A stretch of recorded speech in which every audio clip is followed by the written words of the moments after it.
fear, we don't gotta be slaves. Less stress, let your mind be free. Shift when the fog lifts, you can finally see. There's a feedback loop that delay like an echo. Tune your frequency up and let go. Loud and clear is how you need to hear. And reason disappear when you feed the fear. Yo, when we all unify like a chorus, then we stand strong like a forest.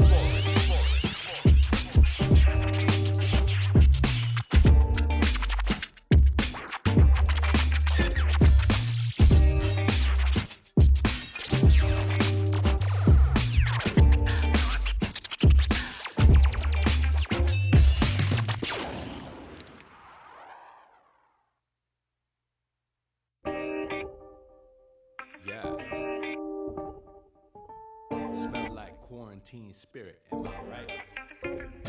Yeah, less stress, let your mind be free. Shift when the fog lifts, you can finally see. There's a feedback loop that delay like an echo. Tune your frequency up and let go. Loud and clear is how you need to hear. And reason disappear when you feed the fear. There's a feedback loop, the warp like distortion. Keep your mind sharp like a swordsman.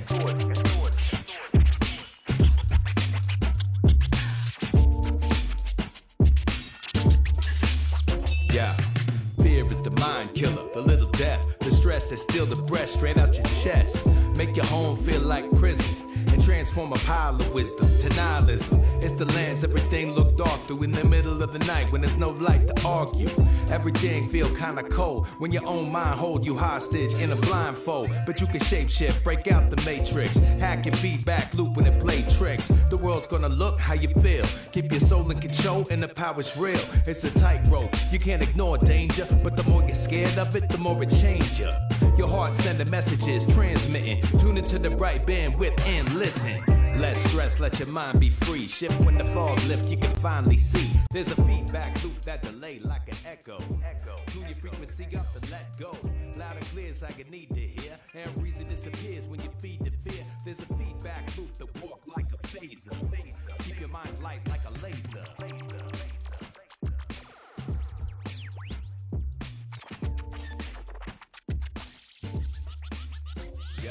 When you freak out, you go mad, speak loud, freestyle life, forget plans like you see now. Meanwhile, what gets kicked to the curb, compassion get trashed when you're getting disturbed. It's a little absurd what turn ghost when you need it most. Love for all folks, gotta keep it close. We just spokes on a wheel, keep it turning. Even alone, keep the home fire burning. Each person, one light in a constellation. We share demons, so that's how we gotta face them. Break the family ties and we're paralyzed. Then we just parasites eating paradise. And each other like a zombie play. After the laughter, when the comedy fades, what do we say to the God of death? Not today. Master your fear, we don't gotta be slaves. Less stress, let your mind be free. Shift when the fog lifts, you can finally see. There's a feedback loop that delay like an echo. Tune your frequency up and let go. Loud and clear is how you need to hear. And reason disappear when you feed the fear. Yo, when we all unify like a chorus, then we stand strong like a forest.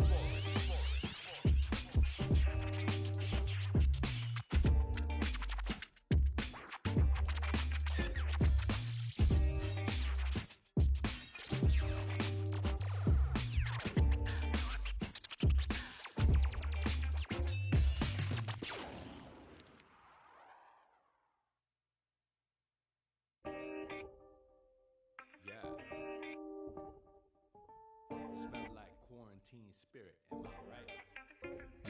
Yeah, less stress, let your mind be free. Shift when the fog lifts, you can finally see. There's a feedback loop that delay like an echo. Tune your frequency up and let go. Loud and clear is how you need to hear. And reason disappear when you feed the fear. There's a feedback loop, the warp like distortion. Keep your mind sharp like a swordsman.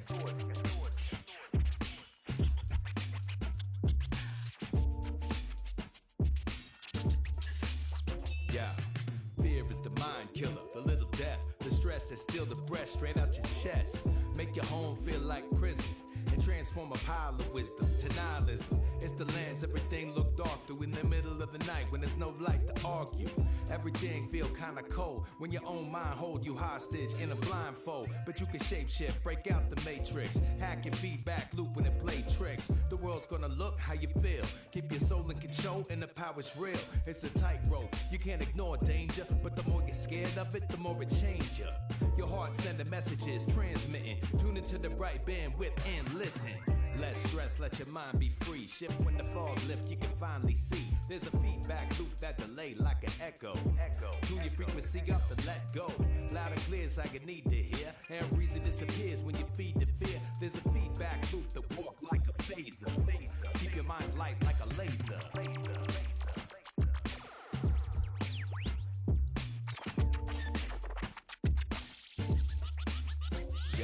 When you freak out, you go mad, speak loud, freestyle life, forget plans like you see now. Meanwhile, what gets kicked to the curb, compassion get trashed when you're getting disturbed. It's a little absurd what turn ghost when you need it most. Love for all folks, gotta keep it close. We just spokes on a wheel, keep it turning. Even alone, keep the home fire burning. Each person, one light in a constellation. We share demons, so that's how we gotta face them. Break the family ties and we're paralyzed. Then we're just parasites eating paradise. And each other like a zombie play. After the laughter, when the comedy fades, what do we say to the god of death? Not today. Master your fear, we don't gotta be slaves. Less stress, let your mind be free. Shift when the fog lift, you can finally see. There's a feedback loop that delay like an echo. Tune your frequency up and let go. Loud and clear is how you need to hear. And reason disappear when you feed the fear. Yo, when we all unify like a chorus, then we stand strong like a forest.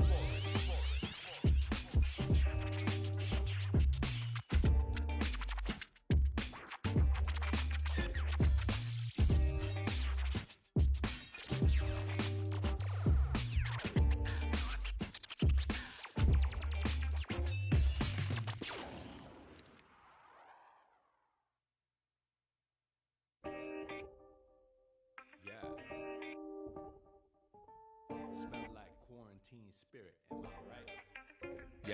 Yeah, less stress, let your mind be free. Shift when the fog lift, you can finally see. There's a feedback loop that delay like an echo. Tune your frequency up and let go. Loud and clear is how you need to hear. And reason disappear when you feed the fear. There's a feedback loop that warp like distortion. Keep your mind sharp like a swordsman.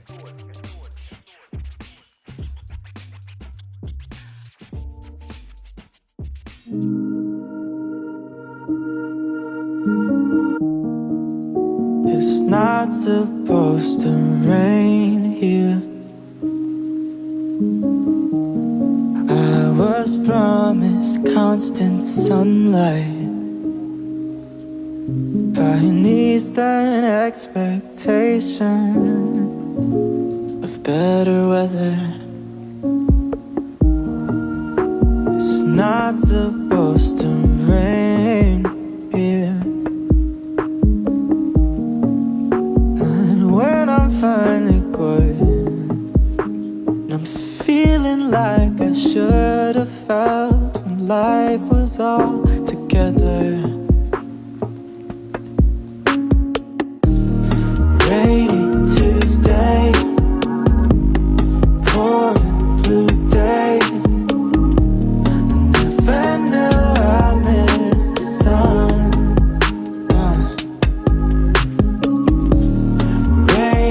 Tuesday, pouring blue day. I never missed the sun until it went away.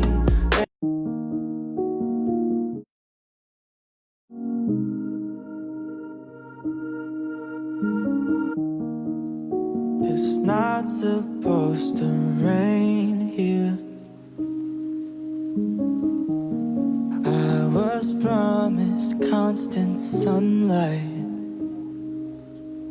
by an eastern expectation of better weather.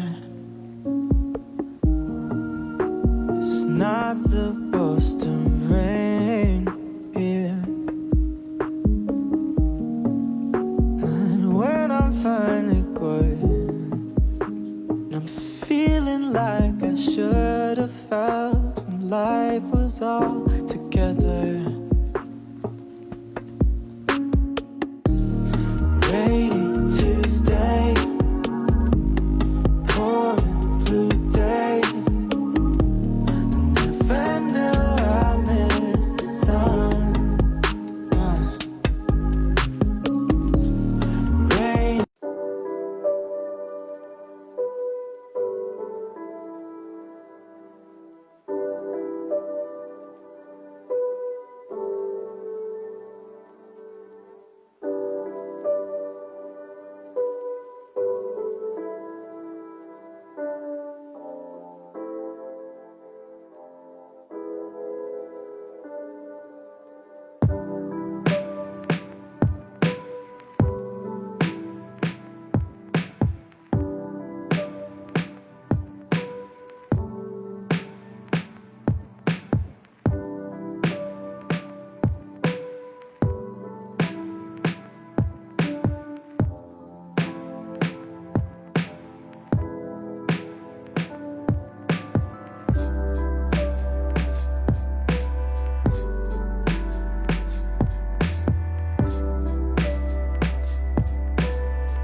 brindar productos como, por ejemplo, las cuentas de ahorros, la cuenta corriente, le van a brindar productos como la CTS, mientras que al agente deficitario, a quien se le colocan créditos, se le van a otorgar productos como, por ejemplo, el crédito hipotecario, el crédito vehicular, el crédito de consumo, el crédito de libre disponibilidad.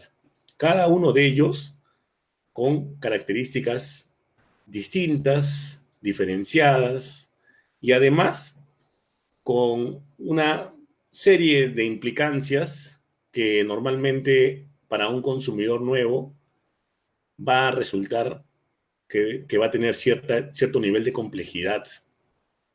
No es fácil para un consumidor nuevo, por ejemplo, entender plenamente todo lo referido al cobro de tasas de interés, entender plenamente todo lo referido a la central de riesgos de la Superintendencia de Banca y Seguros y otros conceptos que son muy relevantes en el manejo de los productos. Eso nosotros le denominamos asimetría de la información.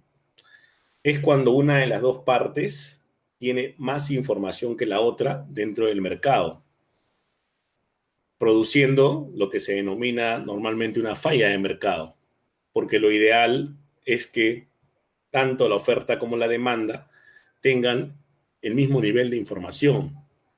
Sin embargo, eso es muy difícil de obtener en un sistema como el sistema financiero, donde normalmente tenemos a las empresas que tienen mucho expertise en el mercado, mucho tiempo funcionando, conocimiento de los productos que ofrecen, y a los clientes que van a tener normalmente menos información, menos conocimiento, menos experiencia.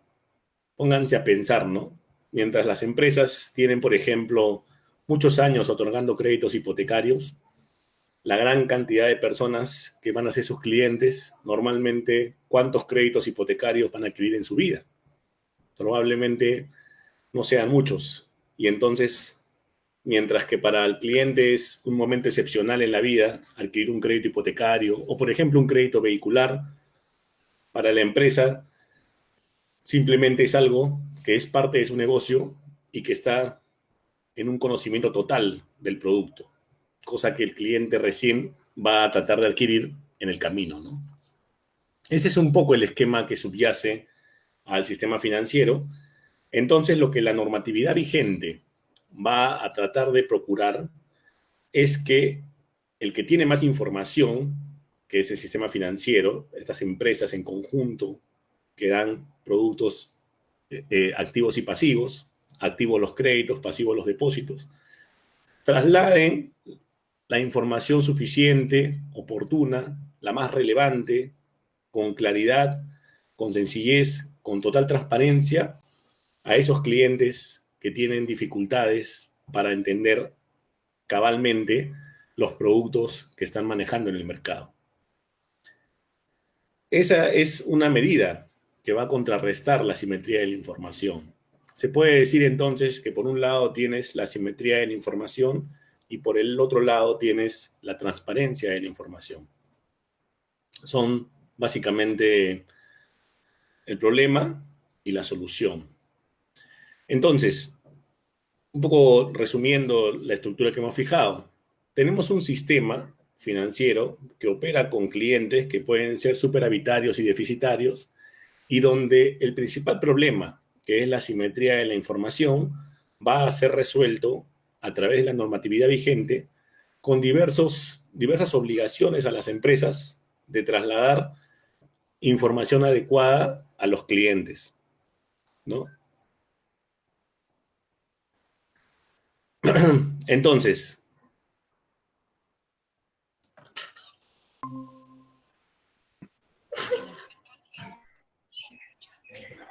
Doctor, ya. Carol, ¿tienes problemas de audio? sí, parece que hay problemas con la transmisión. Me piden que iniciemos de nuevo, porque mi parte no se ha escuchado y tampoco han escuchado como 2 minutos de la exposición de usted. Parece que tenemos problemas con el internet. Vamos a reiniciar de nuevo, ¿le parece? Ya, no hay ningún inconveniente, pero mejor que se queden acá para que me vayan avisando, que quédate en el Google Meet. Sí, está bien, está bien. Claro.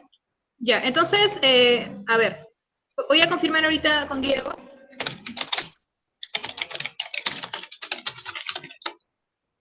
Diego, ¿me escuchas? Por favor, pon tu micrófono. Hay que coordinar por audio. Diego.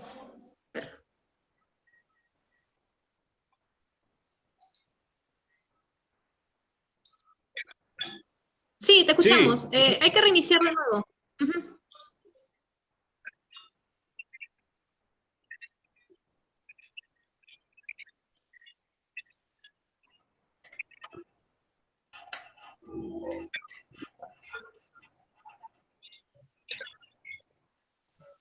Entonces, ¿continuamos o reiniciamos?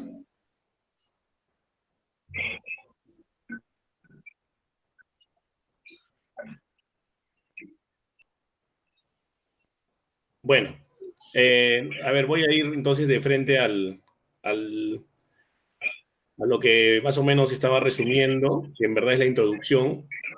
Sí les agradecería que me informen si estamos yendo bien para poder seguir sin ningún inconveniente. Básicamente Claro. lo que habíamos terminado tratando de dar una introducción adecuada al tema era estructurando cómo funciona el sistema financiero. Habíamos dicho que el sistema financiero está conformado por los bancos, las financieras, las cajas rurales, las cajas municipales, las EPIMES y las cooperativas, y que interactúan con dos tipos de clientes, que son los superavitarios, que tienen dinero y quieren realizar depósitos, y los deficitarios, a los que más bien les falta dinero y quieren obtener créditos. Entonces, dentro de esa estructura, lo que comentábamos era que existe una situación muy particular que es la simetría de la información, porque mientras las empresas del sistema financiero tienen mucha información, los clientes más bien tienen una información reducida. Entonces, el ejemplo que yo ponía era el de un crédito hipotecario, es decir, un crédito para comprar una casa o un departamento o un local. Mientras la empresa del sistema financiero constantemente ha puesto a la venta diferentes créditos hipotecarios, el cliente muchas veces va a tener la posibilidad de comprar una vivienda o un local o un departamento una vez en la vida o por ahí dos, pero no es frecuente que la persona compre varias veces ese producto. Y por lo tanto, no hay un esquema en el cual el cliente tiene, por ejemplo, la experiencia de decir, bueno, voy a comprar un departamento, lo voy a hacer y ya conozco cómo hacerlo porque lo he hecho el año pasado. No funciona así. Normalmente, en la mayoría de clientes, en la gran masa de clientes, la adquisición de un crédito hipotecario es más bien una situación excepcional en la vida, una vez normalmente que se realiza, mientras que las empresas sí tienen bastante experiencia al momento de otorgar créditos hipotecarios. Ahí se puede visualizar claramente dónde está la asimetría de la información y por qué es necesario obligar a las empresas a que brinden información oportuna, relevante, clara y sencilla a los clientes con el objetivo de mitigar estos efectos de que una parte tenga más información que la otra, ¿no?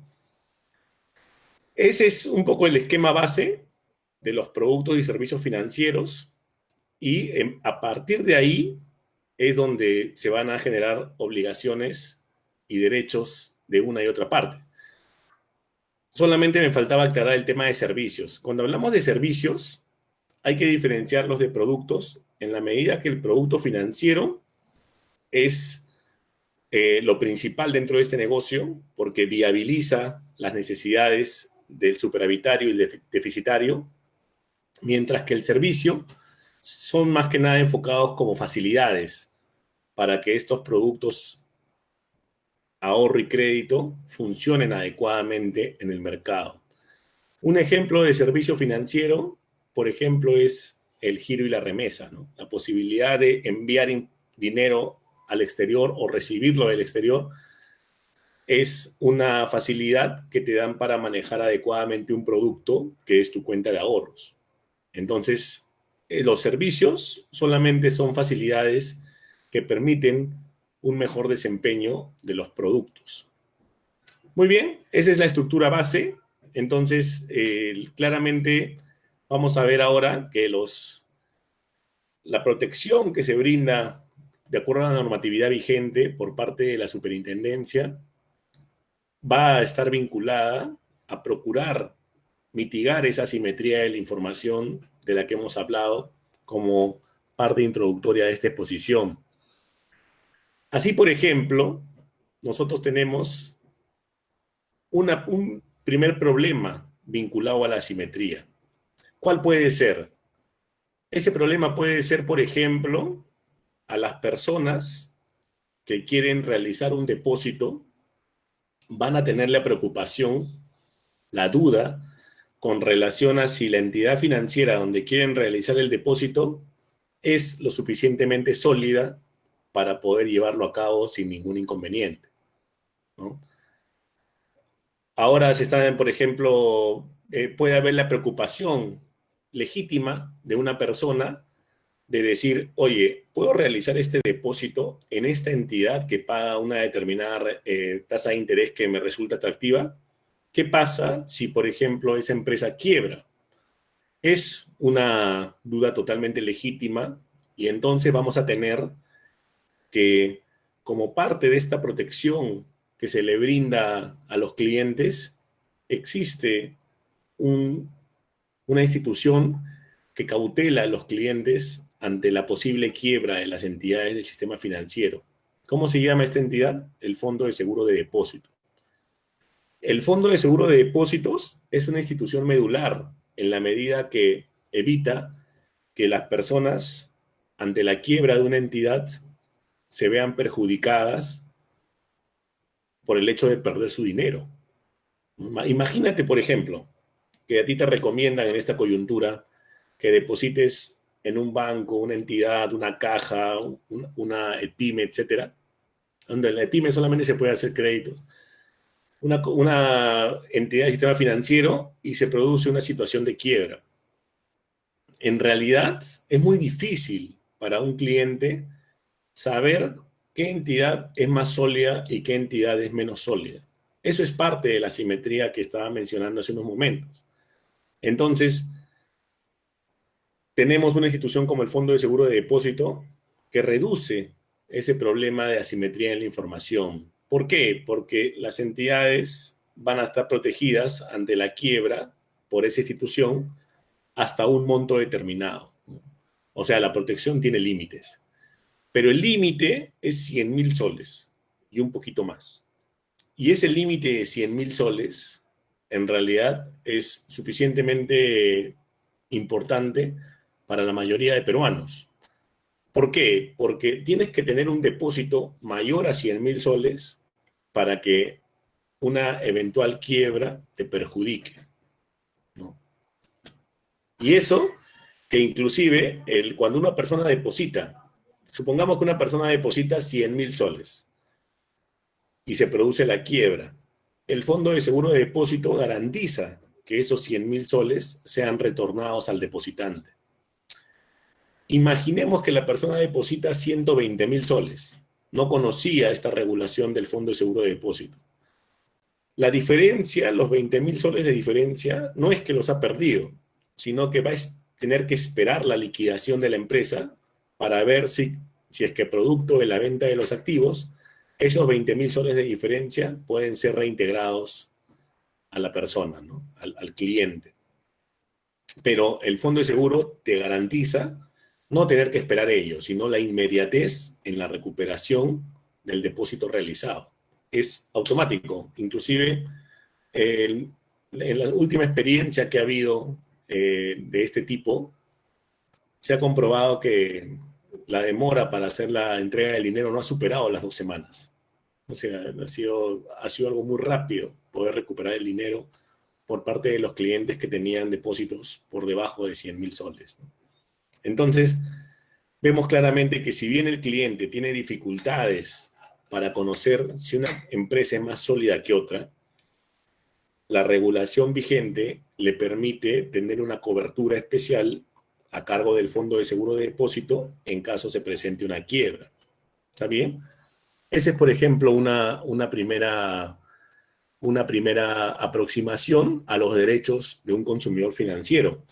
He leído noticias en el sentido de que un grupo parlamentario, ¿no?, ha presentado un proyecto de ley, el número 5022-2020 CR, que busca congelar y suspender las obligaciones de los clientes por espacio de 120 días en créditos hipotecarios, créditos personales, tarjeta de crédito y cualquier tipo de endeudamiento con el sistema financiero. Evidentemente, esa norma es riesgosa. Puede afectar la solvencia de las entidades si es que saliese una norma de ese tipo. ¿Por qué razón? Porque no distingue realmente si el cliente ha sido afectado o no a consecuencia de esta crisis sanitaria que vivimos.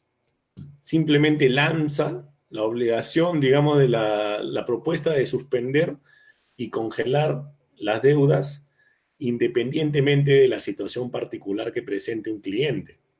Entonces, como que la norma se lanza sin considerar si el cliente eventualmente tiene una situación particular que ha afectado su economía o no.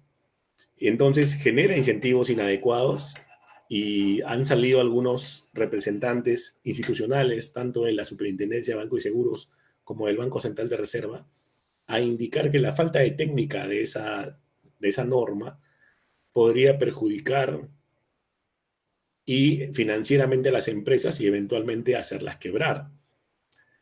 Esa lectura puede generar que un cliente vea esa información y diga, oye, ¿de qué entidades estamos hablando, ¿no? ¿Cuáles entrarían en riesgo? ¿Cuál es esa información que está dentro de todo lo que hemos explicado de asimetría? No podemos saber realmente si una entidad tiene ese riesgo o no, si eventualmente está más sólida que otra, pero debemos saber que existe una institución que protege el riesgo de quiebra. ¿Está bien? Esa es un poco la idea. Otro tema que es importantísimo, que es un derecho de los clientes, tiene que ver con el seguro de desgravamen, ¿no?, que es un concepto muy importante asociado a los créditos.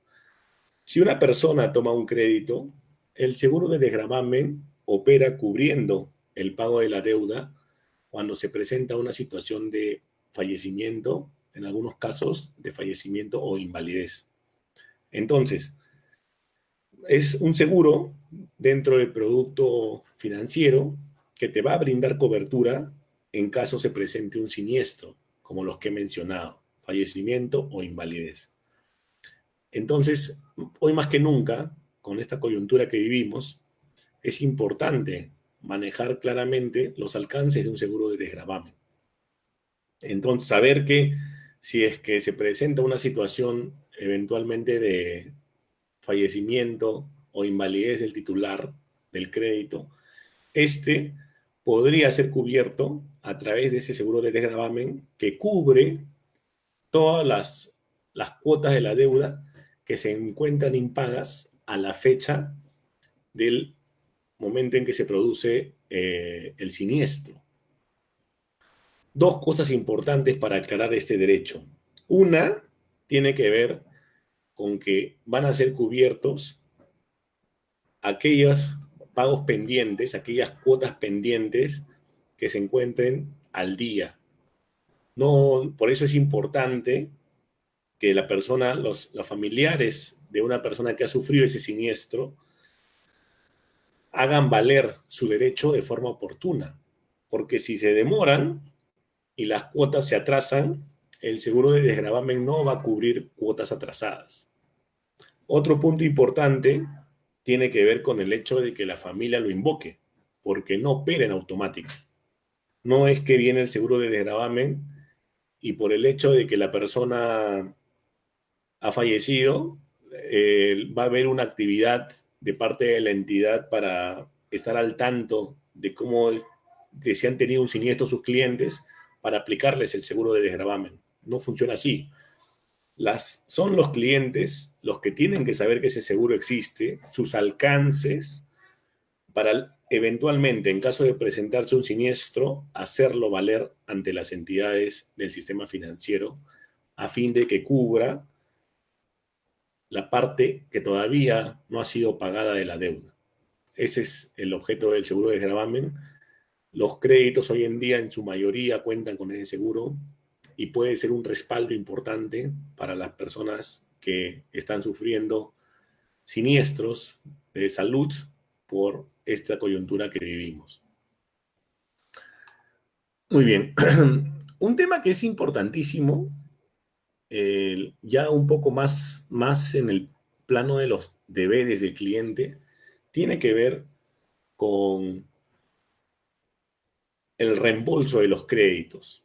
Cuando nosotros hablamos de un crédito, estamos hablando de un producto que tiene diferentes etapas. Por ejemplo, al inicio se da la solicitud, ¿no?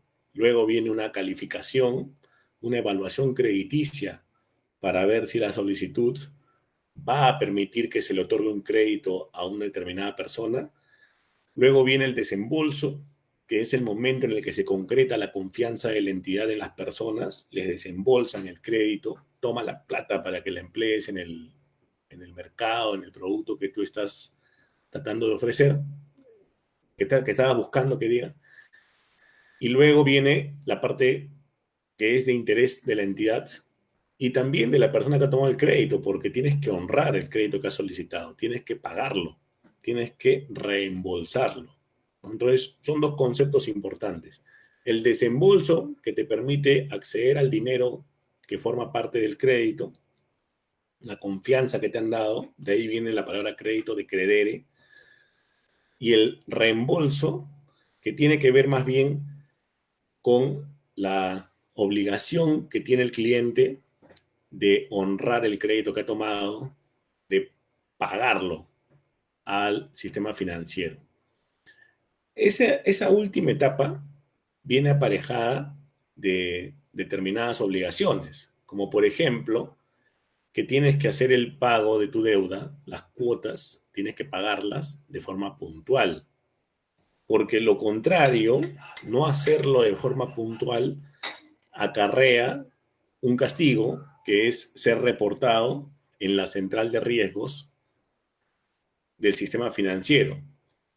Entonces, si tú no pagas tu deuda, ¿no?, tienes el inconveniente de que tu registro histórico de información en relación a esa deuda empieza a deteriorarse y entonces resultas menos atractivo y resulta menos viable tu próximo crédito. Nadie le va a querer prestar a un cliente que tiene, pues, en el historial problemas de pago. Entonces, ese es un deber que tenemos como sujetos de crédito, el reembolso. Pero ¿qué ocurre, pues, en esta coyuntura que estamos viviendo, ¿no?, de crisis sanitaria y de dificultades para proceder al reembolso? En primer lugar, hay que distinguir la posición de cada cliente. Hay personas que han sido afectadas, eso es innegable, con esta crisis. Hay otros clientes que no lo han sido, que mantienen su trabajo, mantienen sus ingresos y eventualmente se encuentran en posibilidad de cubrir su crédito. Por eso decía que este proyecto de ley que les mencionaba, al generar una situación en la cual todos los clientes son percibidos como posibles beneficiarios de un congelamiento sin atender a su situación particular, está realizando, pues, una generalización que puede ser nociva para un sistema que tiene en la cadena de pagos su respaldo de solidez. Entonces, si ya tienes un determinado crédito que tienes que reembolsarlo y tienes más bien esa situación en la cual tus ingresos han sido afectados, te asiste la posibilidad de conversar con la empresa, de apersonarte a la empresa, a dialogar para ver la posibilidad de realizar un esquema de reprogramación o refinanciamiento de la deuda. ¿Está bien? Eso, dicho sea de paso, fue una de las medidas que la Superintendencia de Banca y Seguros dictó al inicio de esta coyuntura mediante oficio múltiple 11-150-2020 SBS.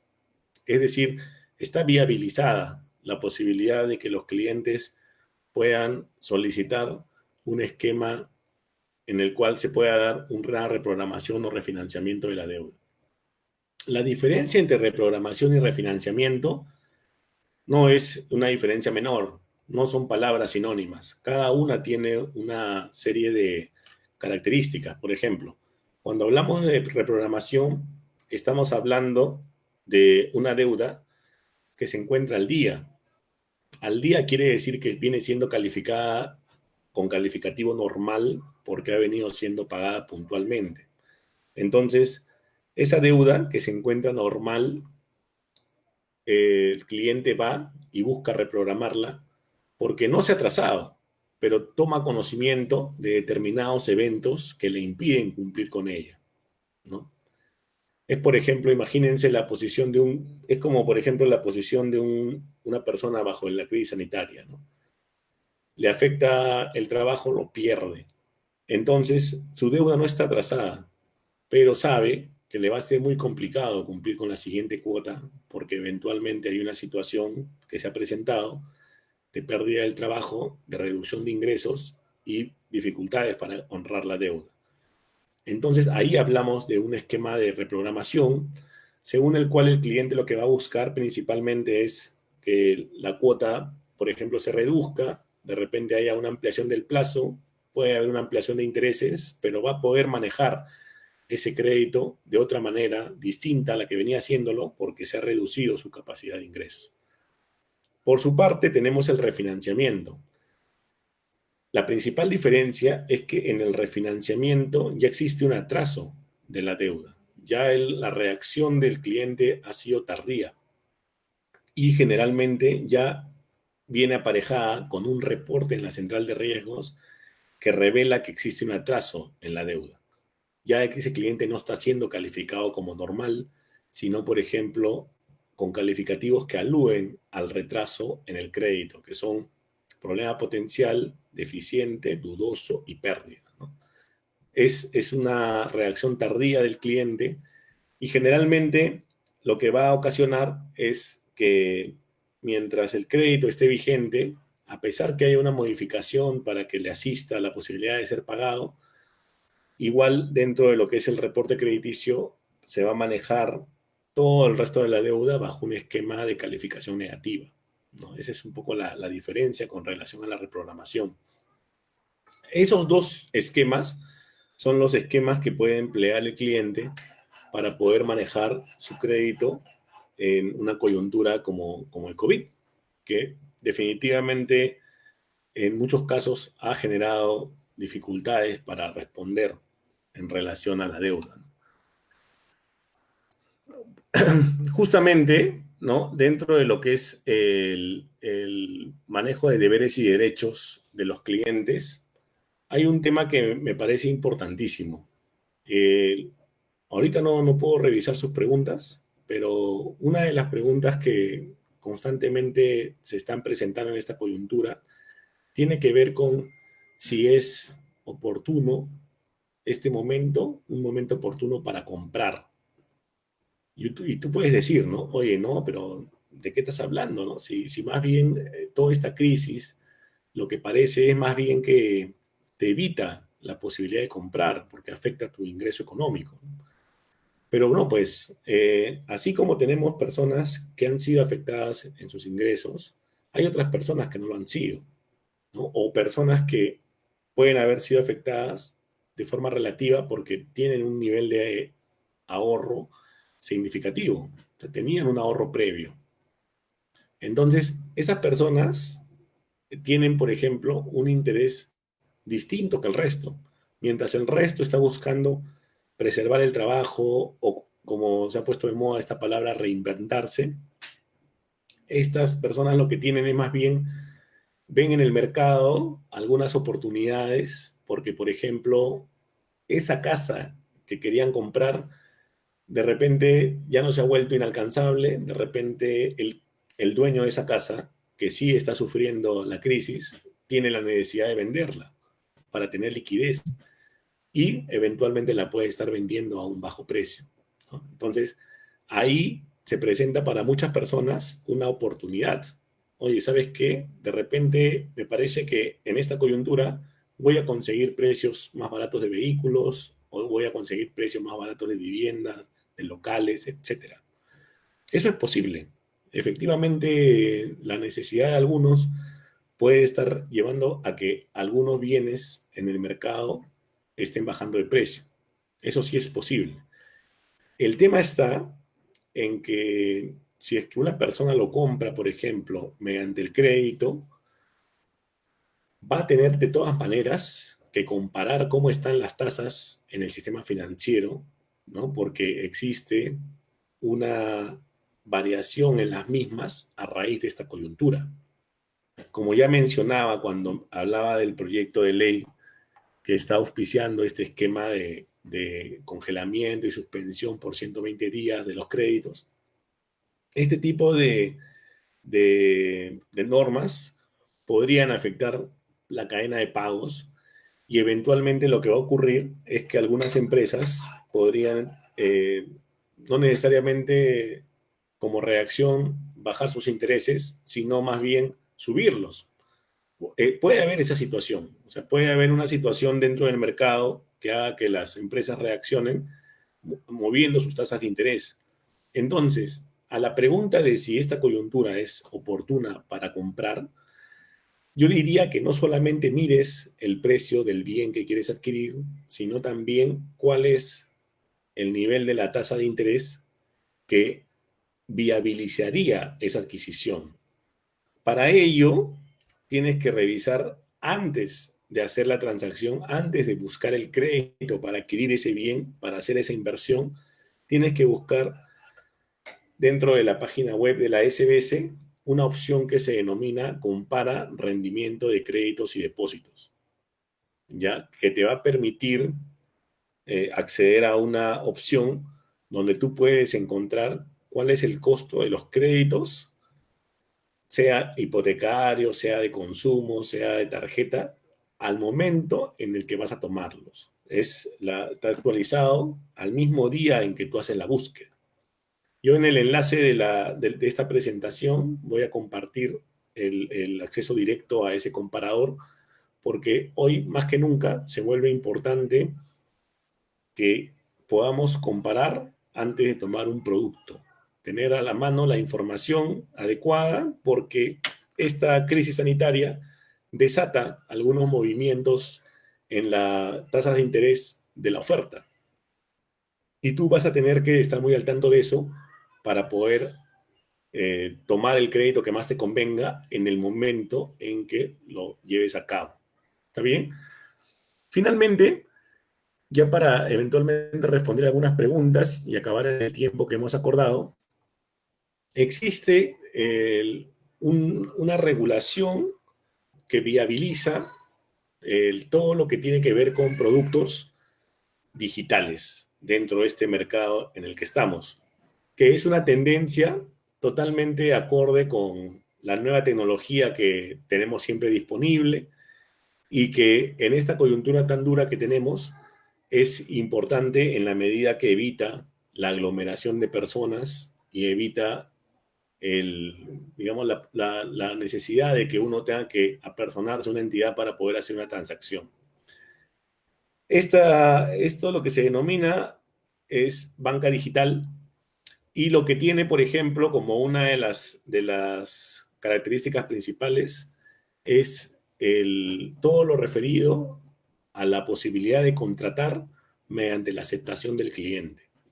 Esto es importante, está regulado en el Reglamento de Conducta de Mercado, resolución SBS 3274 del 2017 y sus modificatorias, y que permite que una persona contrate no necesariamente efectivizando el contrato de forma tradicional, sino mediante la aceptación.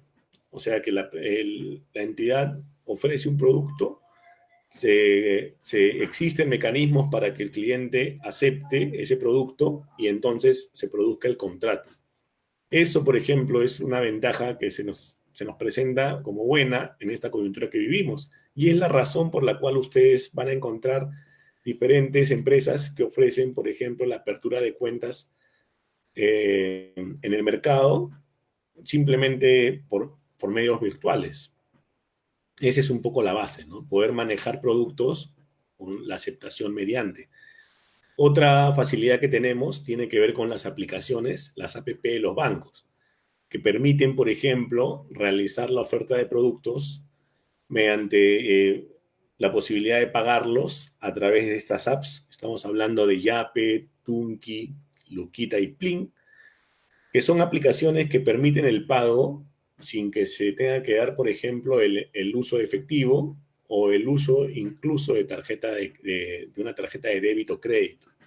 Simplemente son aplicaciones que ya las personas que realizan venta tienen que conocerlas bien, porque te permiten que con tu número telefónico y que tú estés adscrito a este producto, la persona pueda realizarte pagos, ¿no? De cuenta a cuenta, pero a través del celular, ¿no? Entonces, es bueno revisar estas aplicaciones para esta coyuntura que vivimos. Y es un poco toda ventaja en relación a productos viene asociada también con algún tipo de nivel de riesgos. El riesgo tiene que ver principalmente con la interferencia de terceros en este tipo de acciones. Por ejemplo, hay hoy en día lo que se denomina las clases digitales, ¿no? Todos sabemos que las clases digitales tienen una serie de ventajas, como por ejemplo, nos evitan desplazarnos en una coyuntura difícil como esta y nos permiten avanzar con los objetivos de aprendizaje que se tenían trazados para este año, no interrumpirlos. Pero, por ejemplo, tenemos riesgos. Esos riesgos son factores totalmente exógenos a esta relación entre el docente y el estudiante, ¿no? Los riesgos están, por ejemplo, si se dan cuenta, por el tema de conexión, o eventualmente también se han reportado muchos casos de intrusos, ¿no? Personas que se están llevando a cabo la clase de manera, digamos, ordenada, con toda la disposición de ambas partes, y entran pues a colarse algunas personas, se meten, interfieren, perjudican la clase, ¿no? Entonces, cuando manejamos productos digitales, ocurre algo muy similar. O sea, tienes la aplicación por internet para hacer los pagos, tienes la posibilidad de contratar productos, pero son terceros los que se aparecen, se presentan, digamos, dentro del mercado y terminan boicoteándolo, ¿no? Principalmente a través de lo que tiene que ver con el engaño, ¿no? O sea, tú tienes acá está, por ejemplo, mi celular, ¿no? Y en el mismo producto que yo empleo, el mismo instrumento que yo empleo para poder hacer la transacción digital, recibo mensajes en el sentido que he recibido, por ejemplo, un beneficio del Estado, ¿no? Acá te puede aparecer un mensaje, como se ha visto, que dice: Jorge, has sido beneficiario, has logrado ser beneficiario de un bono estatal, ingresa aquí tus datos para poder recabarlo, ¿no? La persona, pues, que normalmente una persona diría: oye, ¿quién va a caer en eso? No, es una manera muy burda de engañar. Sin embargo, las personas tienen necesidad y cuando ven ese tipo de mensajes, la necesidad hacen que lo vean más real de lo que es, ¿no? Entonces, esa necesidad hace que accedan a esos mensajes y brinden su información con la que muchas veces se realizan estos ataques de manera electrónica, ¿no? Vienen, por ejemplo, mensajes falsos de entidades, supuestamente de entidades financieras, que te dicen que tienes un crédito preaprobado para que accedas consignes información y eventualmente seas perjudicado más bien porque emplean esa información para extraer dinero de la cuenta, para hacer consumos no reconocidos, etcétera, ¿no? Entonces, hay que tener mucho cuidado al momento de hacer transacciones digitales, ¿no? Desconfiar de mensajes de texto que eventualmente ofrezcan beneficios para una persona, desconfiar, por ejemplo, de cualquier tipo de interfase que va a terminar haciendo que tú, por ejemplo, creas que estás navegando en la página de tu entidad financiera y estás navegando en una plataforma que el delincuente ha creado para que tú simplemente te entregues tu información y te perjudiques con ello, ¿no? Ese es un poco lo que se denomina phishing, farming. Son mecanismos que tiene el delincuente, ¿no? El ciberdelincuente, para procurar que tú entregues tu información y con ella realizarte, pues, principalmente transacciones o consumos no reconocidos, ¿no? Que uno no desea. Entonces, ante ello, tienes que desconfiar de mensajes de texto, desconfiar de enlaces que pueden hacerte acceder a la empresa, que son enviados esos enlaces, cuando en verdad las empresas evitan totalmente ese tipo de prácticas porque no quieren permitir facilitar la duda del cliente en relación al manejo de los productos. Finalmente, quería aprovechar ahí para mencionarte que en el tema de tarjeta de crédito no es obligatorio el uso de la opción de Internet para que tú puedas emplear adecuadamente tu tarjeta. Es una opción que tú puedes en todo momento deshabilitar. Entonces, si bien muchas personas por la coyuntura están empezando a usar la tarjeta de crédito para compras por Internet, si tú eres de las personas que no hace uso de ello, tienes que tratar de evitar tener esa opción dentro de tu tarjeta, porque simplemente obteniendo el número de la tarjeta y el código de verificación que está en la parte trasera normalmente, pueden realizar consumos por Internet que tú no deseas. Si quieres evitar totalmente esa posibilidad, recuerda que tienes como opción deshabilitar esa posibilidad ante las entidades del sistema financiero previa coordinación. Ya para cerrar, me gustaría leer algunas preguntas que puedan trasladarse o alguna duda que haya generado esta presentación. No olvides que la SBS tiene números de contacto.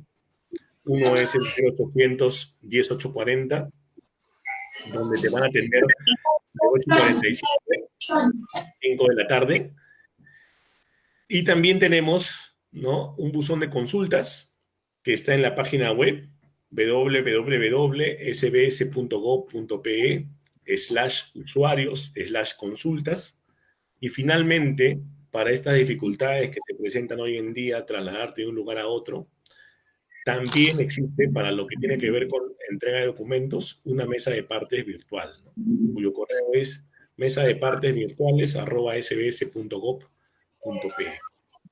Dicho eso, quedo al tanto de cualquier duda que se pueda haber presentado en torno a esta charla. Muchísimas gracias. Ya. Doctor, muchas gracias por su ponencia, por la paciencia. Pedimos las disculpas del caso por los problemas técnicos que hemos tenido, pero hemos tratado de solucionarlos y por fin se ha podido dar la ponencia con normalidad, ¿no? Ya, excelente. Hemos recabado unas cuantas preguntas. La Ya. primera la realiza Roberto Vera. Nos consulta lo Ya. siguiente. ¿Puede una persona física o jurídica captar depósitos y o conceder créditos? En el caso de ser positiva su respuesta, ¿cuál es el procedimiento que se está dando actualmente respecto a ese tema? ¿Es aconsejable realizar ese tipo de acciones en este ámbito del COVID-19? Muy bien. Excelente. Gracias, Carol. Mira, esa es una pregunta que pareciera que yo lo hubiera digitado como para poder aclarar el tema, ¿no?, de lo que decíamos en la introducción. Lo que ocurre es lo siguiente. En el esquema que presentamos al inicio, donde hay un agente superavitario que realiza depósitos y un agente deficitario que busca créditos, lo particular de ese esquema en el sistema financiero es que la plata que se presta en realidad es no de la entidad, del sistema financiero, sino del agente superavitario. O sea, el sistema financiero lo que hace es captar dinero y ese dinero lo termina colocando como un crédito. Ese es su negocio y ahí está precisamente el riesgo. El riesgo es que el cliente que deposita, ¿no? Si es que la entidad financiera no se maneja adecuadamente y quiebra, puede terminar perjudicado. Por esa razón existe el Fondo de Seguro de Depósito y por esa razón también existe una serie de medidas de protección del ahorro que la SBS ha diseñado.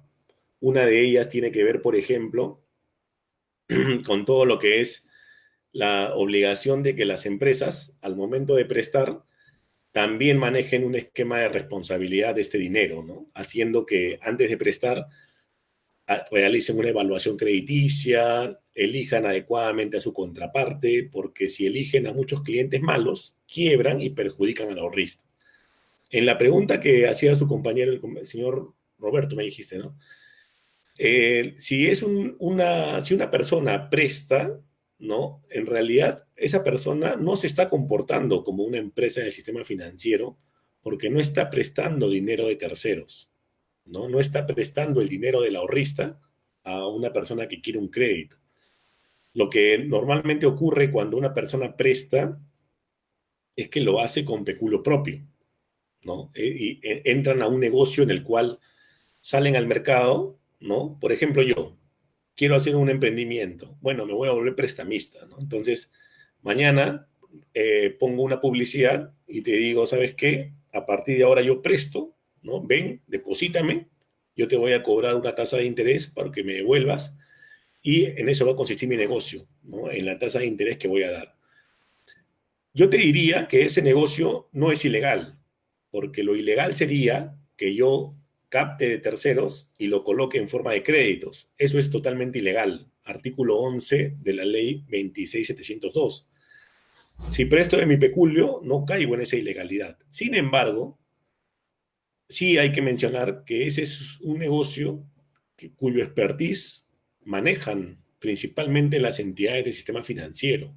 Cuando la persona presta, y ustedes seguramente alguna vez han vivido un episodio infausto en relación a un préstamo no devuelto, en realidad no tiene el expertise para hacerlo, ni para elegir a su contraparte, ni para luego recuperar el préstamo realizado.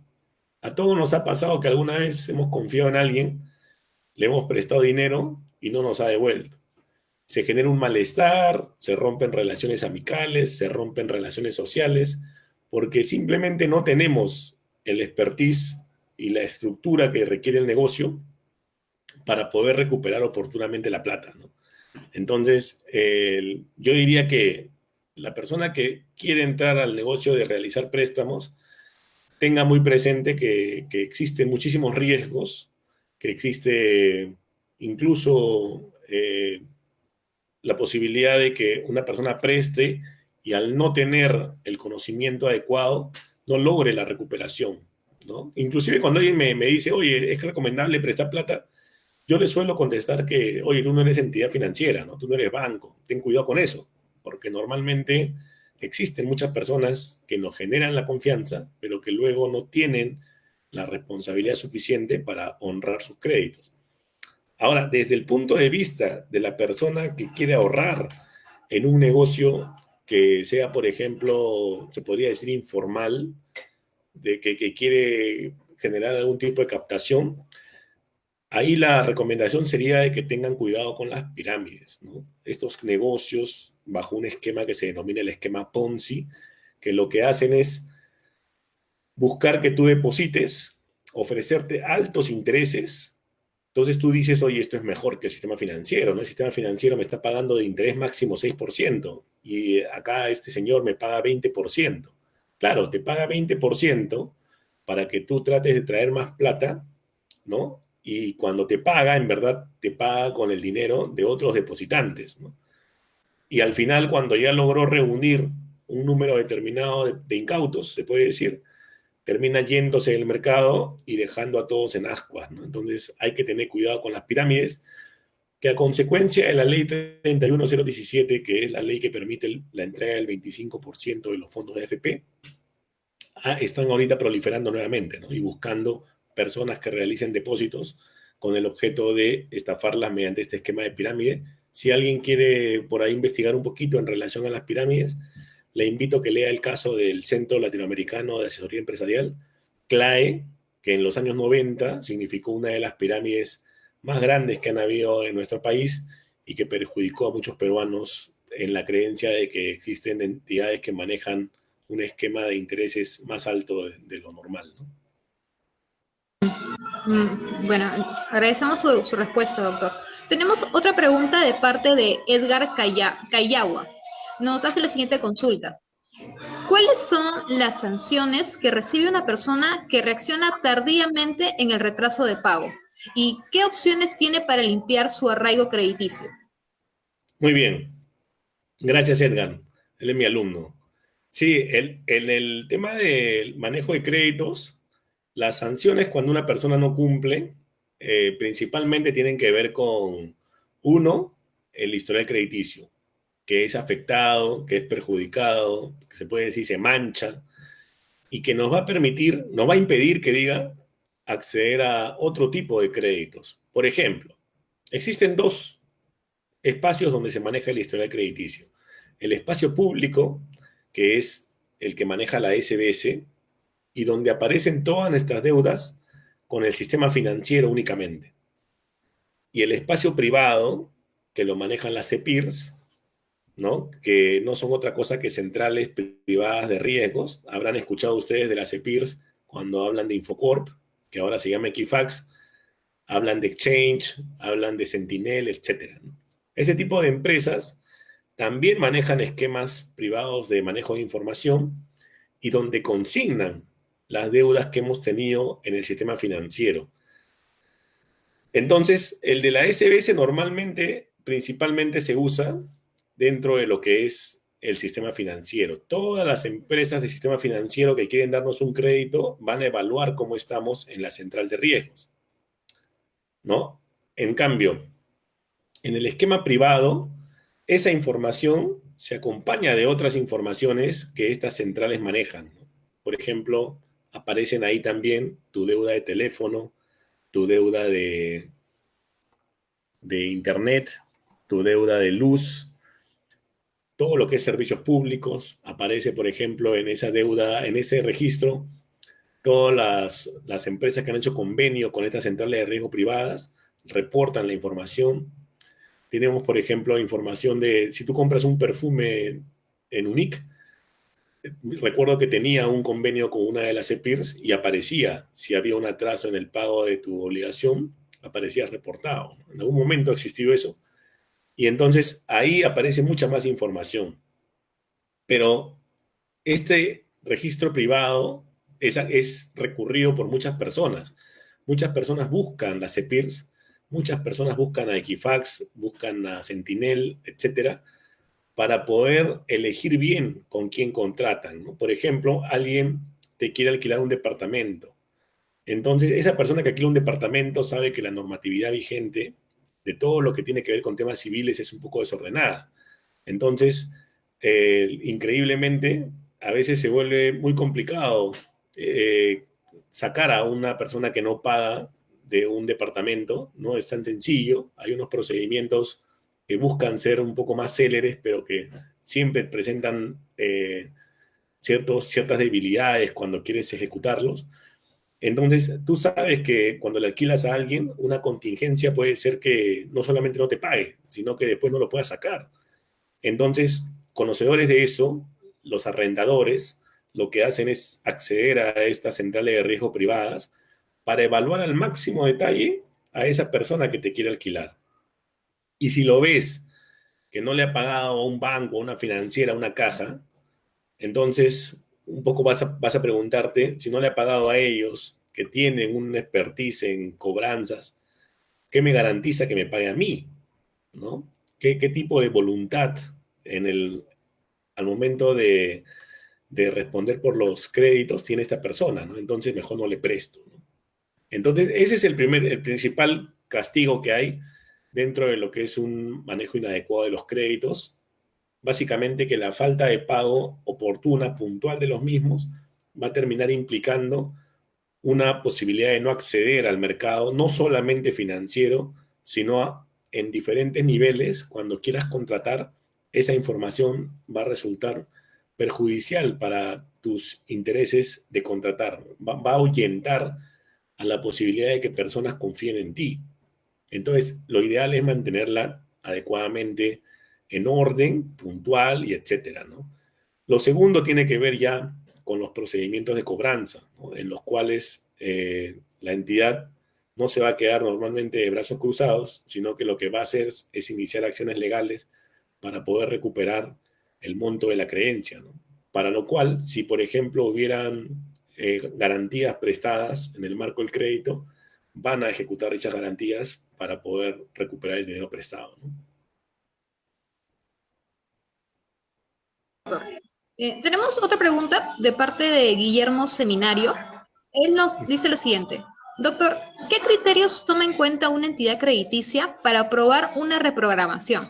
Por ejemplo, en el caso de una persona de 65 años de edad que ha venido pagando de forma puntual su crédito hipotecario, pero su posibilidad de seguir generando rentas es muy bajo por su trabajo informal y por su edad que le predispone inconvenientemente en la crisis actual. Excelente, muy buena pregunta. Mira, en el tema de reprogramación y de refinanciamiento, los criterios que se toman tienen que ver mucho con los criterios que existen al momento de que se presentó el crédito. O sea, tú vas a tener como principales elementos a considerar cuáles son la voluntad de pago del cliente y la capacidad de pago del cliente. Son dos conceptos medulares en todo lo que tiene que ver con crédito. La voluntad de pago del cliente tiene que ver con su comportamiento histórico dentro del sistema financiero. Oye, ¿qué tal cliente es ese? ¿Cómo honra sus deudas? ¿Qué tan puntual es? Etcétera, ¿no? Si el cliente, por ejemplo, puede estar totalmente limpio, puede ser Jorge Machuca, a junio de 2020 su calificación es 0, o sea, normal. Todo está ok, pero me puede sembrar ciertas dudas, algún comportamiento antiguo que yo ya subsané y me permitió acceder al crédito, pero que demuestra que en el tiempo no soy de lo más cumplido, ¿no? Por ejemplo, de repente en el año 2018 tuve un atraso y estuve calificado con pérdida. Eso va a ser sin duda uno de los elementos que va a viabilizar o no una posibilidad de reprogramación o refinanciamiento. Cuando hablamos, en cambio, de capacidad de pago, estamos hablando de algo más concreto y más importante para una coyuntura como la que vivimos. ¿Por qué? Porque eventualmente la persona cuando accede a un crédito, se le evalúa al momento de la solicitud toda la capacidad que tiene para pagar. Por ejemplo, ¿cómo acreditas eso? Si eres dependiente con tu boleta de pago, ¿no? de quinta categoría, si eres independiente, lo vas a acreditar con tu recibo por honorarios de cuarta categoría. Las empresas emplean el flujo de caja.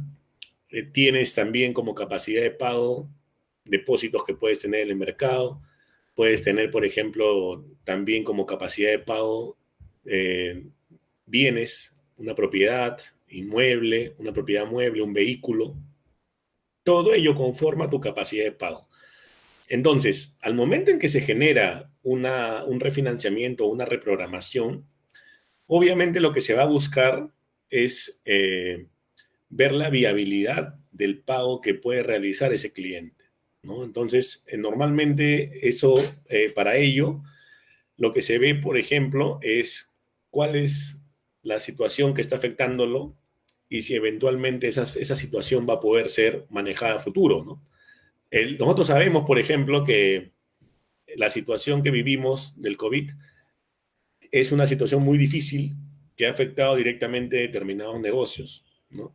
Pero, por ejemplo, en esta coyuntura que venimos viviendo, ya a la fuerza se está volviendo a una suerte de normalidad.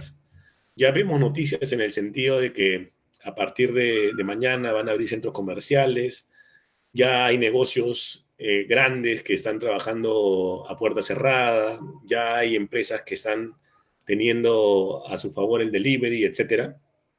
Y eso, mal que bien, le va a representar un ingreso. De repente no el mismo que había en tiempo de sanidad, pero sí lo suficientemente manejable para poder honrar el crédito cuyo refinanciamiento, cuya reprogramación se está solicitando, ¿no? Entonces, la palabra clave para que se conceda o no este tipo de beneficios tiene que ver principalmente con un tema de viabilidad, ¿no? Ese es un poco lo que se va a evaluar, la viabilidad de poder llevar a cabo un ajuste al cronograma en la plena confianza de que esto va a haber una recuperación hacia adelante, ¿no? Eso se va a evaluar principalmente mirando tu historial y mirando tu capacidad de pago, ¿no?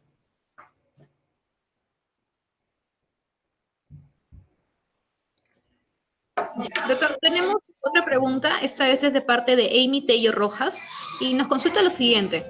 ¿Qué acciones toman las entidades financieras frente a las páginas falsas que buscan perjudicar a los consumidores? Muy bien, muchas gracias. Mira, cuando las entidades financieras, yo recuerdo, porque tengo ya 40 años, yo recuerdo que hace más o menos 15 años las entidades solían enviar información que podía tener un nivel de interacción con las personas a través de correo electrónico. O sea, era común que se envíe información no tanto informativa, o sea, información no tanto con un único fin de ponerte al tanto de algo, sino te mandaban correos cuyo objeto era buscar una interacción, ¿no? Hoy en día, prácticamente el envío de información que tenemos se reduce a publicidad, campañas o el envío de estado de cuenta. Pero si te das cuenta, en la parte inferior de la mayoría de correos que envían las entidades, ya prácticamente bloquean la posibilidad de que tú respondas, de que tú eventualmente pidas una precisión, etcétera. Porque tienen un mensaje en la parte final que dice, este correo no tiene, prácticamente ha sido enviado a un remitente como usted, pero no tienes la posibilidad de responderlo, ¿no? Cualquier duda, canalízala a través de nuestros medios oficiales, tal teléfono, tal página web. O sea, la mayoría de los mensajes que podemos recibir de entidades son meramente informativos, meramente de publicidad, pero no que propicien una interacción con los clientes.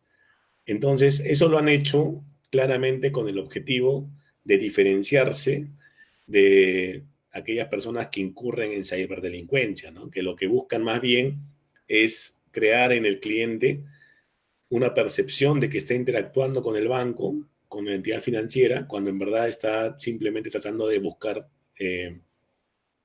obtener información para defalcarlo, para que hacerle consumos inadecuados, etcétera, ¿no? Esa es un poco una diferencia que se ha dado en el tiempo. Acá ha habido a nivel mundial, no solamente a nivel de Perú, ha habido un proceso de ensayo-error, de cada vez estamos yendo más a un esquema en todo nivel se está viendo un esquema que pasa de lo que era cumplimiento a lo que es mitigación de riesgos. Ya las entidades saben, antes que de lanzar un producto, lo que se hace es una evaluación de qué riesgos puede representarle a un cliente y qué medidas van a tomar para evitar esos riesgos, ¿no? Eventualmente esa información se le comunica al supervisor y si el supervisor no ve adecuado el producto, puede buscar que este no se ofrezca en el mercado por ser excesivamente riesgoso, ¿no? Entonces, lo que podemos ver ahora es que existe un control ex ante de la situación y también existe cada vez una especie de desarrollo de cultura financiera para que las personas eviten ser, se podría decir, muy confiadas al momento de contratar sus productos y servicios, ¿no? Lo que genera problema en el tema de transferencias electrónicas de productos digitales es que la persona puede incurrir en excesiva confianza, ¿no? Dentro del mercado, y ahí es donde genera el problema, ¿no? Entonces, para mitigar ello, lo que hacen es tratar de no interactuar contigo por los canales que podrían generar el problema, y además coordinar adecuadamente con el supervisor del sistema financiero, que es la SBS, antes de lanzar productos, para que les ayuden a atajar alguna posibilidad que pueda haber de que el producto sea riesgoso.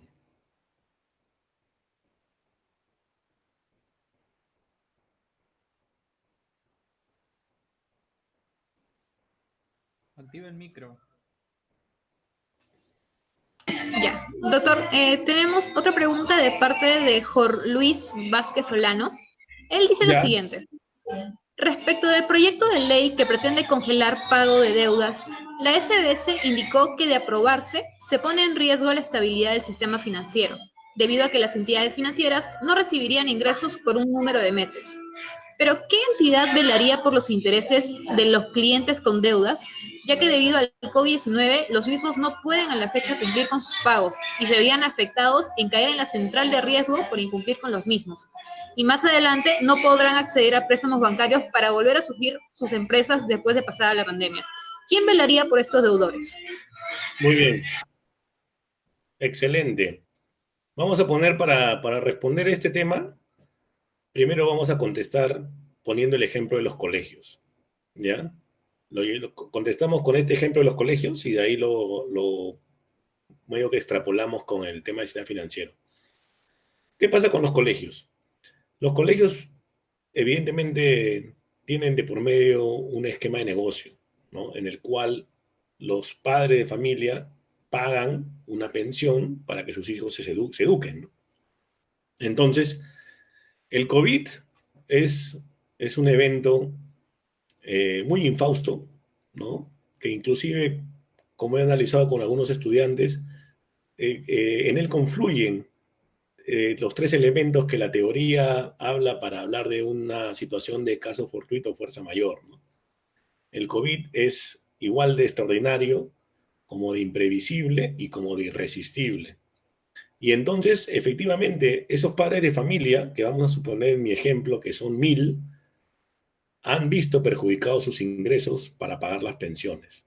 ¿Eso es comprobable? Por supuesto. ¿Eso ha ocurrido? Sí. Entonces, lo que sí hay que diferenciar es que el COVID ha golpeado muchísimas familias, pero no las ha golpeado todas, ¿no? Entonces, dentro de lo que son los padres de familia, tú tienes, por ejemplo, de los 1000, vamos a poner 300, 500, lo que tú quieras, pero no es la totalidad la que termina afectada por el COVID. ¿Por qué? Porque algunos, por ejemplo, pueden ser dependientes y entonces siguen ganando su sueldo. O tienen, por ejemplo, reducciones salariales, pero no son reducciones que la llevan al cero, ¿no? Eventualmente puede haber personas que tienen una reducción que va al 75% de su sueldo y obviamente está afectadísima, ¿no? Pero hay otras personas que la reducción puede haber sido de 20% y manejan todavía cierta maniobrabilidad sobre su presupuesto, ¿no? Entonces, ¿existen personas que en esta coyuntura han sido perjudicadas? La respuesta es sí, pero ¿podemos decir que el 100% de padres de familia de un colegio han sido perjudicados? La respuesta es no. De repente hay un caso de un colegio determinado donde sí sea eso, sí haya ocurrido eso, pero no va a ocurrir a nivel de todas las familias que terminen perjudicadas, ¿no? Asimismo, conocemos, por ejemplo, determinados emprendimientos que más bien en tiempos de sanidad, medio que no sabían dónde encontrar el nicho para poder prosperar, y la pandemia les ha abierto una puerta, ¿no? O sea, hablamos, por ejemplo, de las personas que se dedican al tema de fumigación, por ejemplo, a tema de ventas de productos sanitarios. Han incorporado simplemente los productos como gel, mascarillas, y ahora están viviendo una época de superávit, ¿no? Estamos viendo, o sea, hay personas que han sido afectadas negativamente y hay personas más bien que la coyuntura les representa una oportunidad, ¿no? Entonces, hay personas también que habiendo sido afectadas han logrado, esta palabra de moda, reinventarse, ¿no? Hay personas hay artistas, por ejemplo, que basta leer un poco el periódico, se dedican a otra cosa, entran al mundo de las ventas y les va bien. Entonces, no todos han sido perjudicados por el COVID y además, personas que han sido perjudicadas, eventualmente, no todos han tenido el mismo nivel de reacción. Hay algunos que pueden haber querido, por ejemplo, hacer las ventas, pero el ingreso que obtienen no es de ninguna manera comparable al que tenían en tiempo de sanidad y se entiende que hay un perjuicio. Entonces, ¿cuál es el problema de este proyecto de ley 5022-2020-CR? El problema de ese proyecto de ley es que básicamente se maneja de una manera genérica. No distingue de estos 1.000 padres de familia cuáles son los 300, los 500 o los 800, sino que a los 1.000 les permite acudir para un esquema de suspensión o congelamiento. Eso es lo que se ha alertado que es riesgoso, porque no llega a, o sea, incurre en lo que nosotros creemos que es populismo, ¿no? Que es cuando tú, con tal de satisfacer, digamos, a un determinado pedido, una determinada necesidad, olvidas el tema técnico y terminas matando moscas con rifle, ¿no? Terminas destruyendo todo por tratar de dar una solución que resulte de impacto y que no sea nada técnica, ¿no? Nadie está a favor o sea, nadie está en contra de que haya un tratamiento especial ante una situación especial. Eso tiene que darse. El tema está en que existen ya determinados instrumentos que en tiempo de sanidad y ahora en tiempos de COVID están dispuestos para esto, ¿no? Como por ejemplo lo que les decía, el tema de reprogramación y refinanciamiento, ¿no? Estos instrumentos siempre han existido en la norma y ahora se han venido impulsando mediante oficio 11.150 del 2020, o sea, que se ha dado en esta coyuntura. Un poco lo que busca la autoridad, lo que busca el regulador, es evitar que se perjudique el cliente, pero con mecanismos que siempre permitan un esquema de evaluación por parte de la entidad, porque aplicar mecanismos para todos termina generando una cosa que se denomina la del free rider, ¿no? Free rider no es otra cosa que aquel que se sube a la combi sin pagar el boleto porque se aprovecha de la oportunidad que se da, ¿no? El free rider es el que va gratis en el viaje. Entonces, por ejemplo, Jorge Machuca de repente sigue trabajando, tiene sus ingresos, pero le viene a pelo, pues, suspender 4 meses su deuda, ¿no? Entonces, ya que se está presentando esa disposición a nivel del Congreso, yo también voy y me digo dónde firmo, ¿no? Así que me dedico mi ingreso de estos meses, de estos 4 meses, lo dedico a un emprendimiento que tengo pensado y que no puedo hacerlo porque tengo mi deuda, ¿no? Ese sería un comportamiento de Jorge Machuca de Free Rider. Y es el comportamiento que podría generar una inadecuada visión de quién está realmente afectado y quién no, ¿no? El representante de velar por la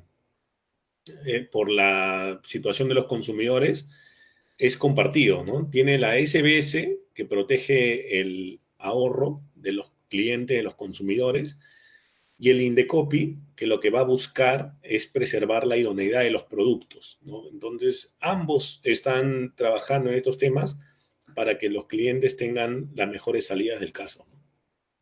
Pero siempre técnico, ¿no? Y evitar ese tipo de populismo que puede presentarse en alguna iniciativa. Ya, doctor, tenemos un caso que nos han planteado de parte de nuestro colega Marcos H. Él nos consulta el siguiente. El caso de una cuenta bancaria, corriente o de ahorros, a punto de cerrar un trato con un comprador de un producto, recibe información de que el pago fue efectuado mediante cheque. Para verificarlo, llama al banco y un dependiente le confirma la información. Confiado, entrega el producto. Luego de 2 o 3 días, revisa su cuenta y se sorprende al notar que no figura el monto de la venta. Llama otra vez y le dicen que el cheque fue rechazado por falta de fondos en la cuenta girada. El titular quiere demandar al banco porque la información que recibió lo llevó a ser estafado por el comprador.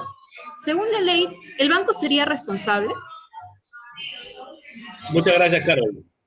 Y bueno, les agradezco a todos muchísimo la oportunidad prestada. ¿Ya? Esta sí le voy a pedir que sea la última, por un tema de tiempo. Justo tengo otra obligación que cumplir ahorita. Pero muy buena pregunta. En realidad, para todo lo que tiene que ver con el manejo de los productos, lo que siempre tenemos que tener presente es el tema de transparencia de la información. Tenemos que tener de por medio también la idoneidad de los productos, y entonces ahí va a tener que analizarse caso por caso. Esos inconvenientes como el que comenta la persona que está preguntando, yo lo que le recomendaría es eventualmente formular un reclamo, ¿no? Si es que considera que existe una situación de insatisfacción que la autoridad debe conocer, ¿no? Para ello tiene dos vías. Tiene la superintendencia para trabajar el tema de denuncias y tiene Indecopi para trabajar el tema de reclamos. ¿Cuál es la diferencia? La denuncia es cuando tú pones en conocimiento de la SBS que alguna normativa de la SBS ha sido incumplida por parte de la empresa, ¿no? En este caso tendría que revisar el reglamento de cuentas corrientes, que tiene por lo menos unas 12 disposiciones muy claras y amplias con relación a cómo debe darse el manejo de este producto. Si en cambio de lo que estamos hablando ya es de una situación en la cual no se quiere poner una denuncia, sino buscar un reclamo que resuelva una situación particular, o sea, no un comportamiento de la empresa que incumple normativa de la SBS, sino un comportamiento del producto que ha sido mal manejado y más que nada atendiendo a una situación particular, corresponde ir a Indecopi, ¿no? Y manejar mediante los esquemas de reclamo de Indecopi la posibilidad de que eventualmente, si ha habido un comportamiento poco transparente o eventualmente el producto ha sido empleado inadecuadamente, generando un perjuicio al cliente, se den pues los mecanismos correctivos del caso, ¿no? Yo creo que ese tema va a depender muchísimo de la situación particular que se ha generado, y además va a tener que ser muy importante evaluar cuál le conviene más, ¿no? Señalar un incumplimiento normativo de la SBS o buscar a través de Indecopi algún tipo de medida correctiva, de devolución, que sí lo puede procurar ese ente, a diferencia de la SBS, ¿no? Ya. Doctor, agradecemos mucho su tiempo. En realidad, la ponencia ha sido magnífica, con ciertos pequeños inconvenientes, pero al final se pudieron superar. Lo invitamos a seguir las ponencias que también vamos a realizar en el transcurso de este ciclo de conferencias.